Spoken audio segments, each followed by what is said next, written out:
Susan, my daughter, was a healthy, active 9-year-old. She was a take-charge person, fun-loving, a free spirit, but also responsible.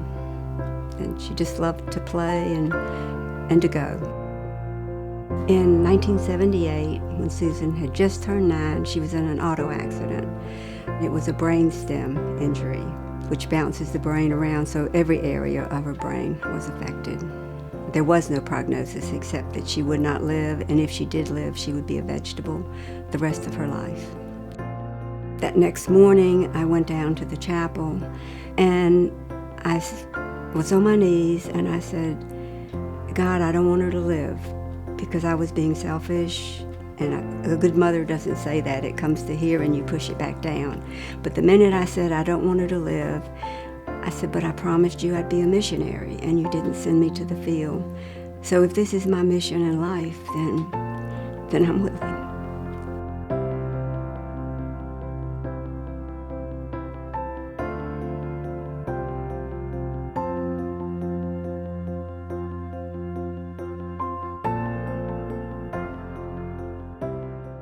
Someone asked me to think back about all the things we went through, and that's totally impossible. There were just so many things.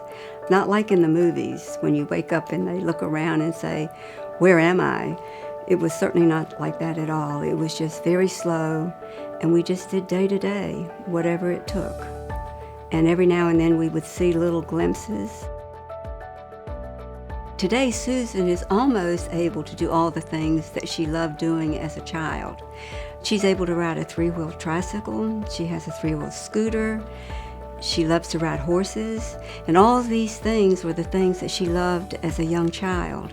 And so God's been gracious to give her modified ways of doing these things. And she's so full of life. God's given her life, and she's so thankful for that. And I am too.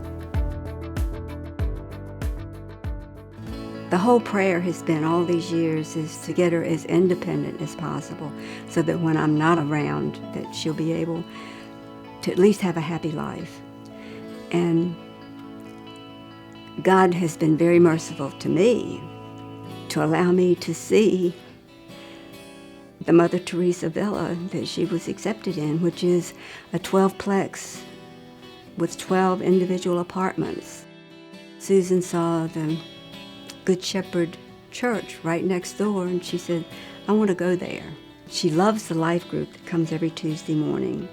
Very special ladies that just come because I think they love Susan, which means so much to her. She's never really had a Sunday school class that she could fit in, but she was hungry for the Word and hungry for God. And she's grateful for the church and that they reach out to her.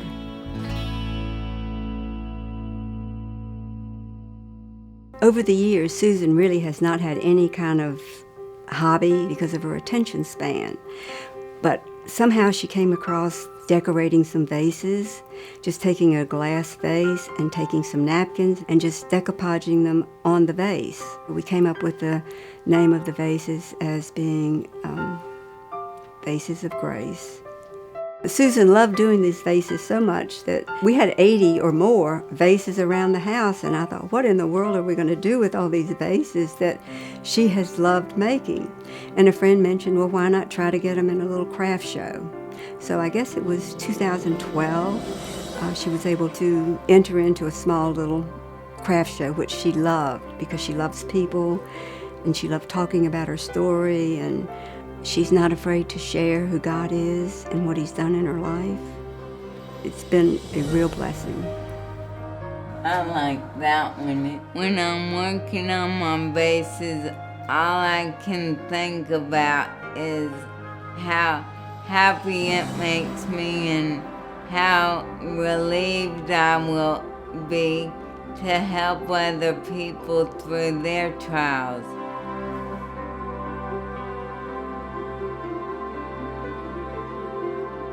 When I look back on all this, I can see God working throughout like a tapestry.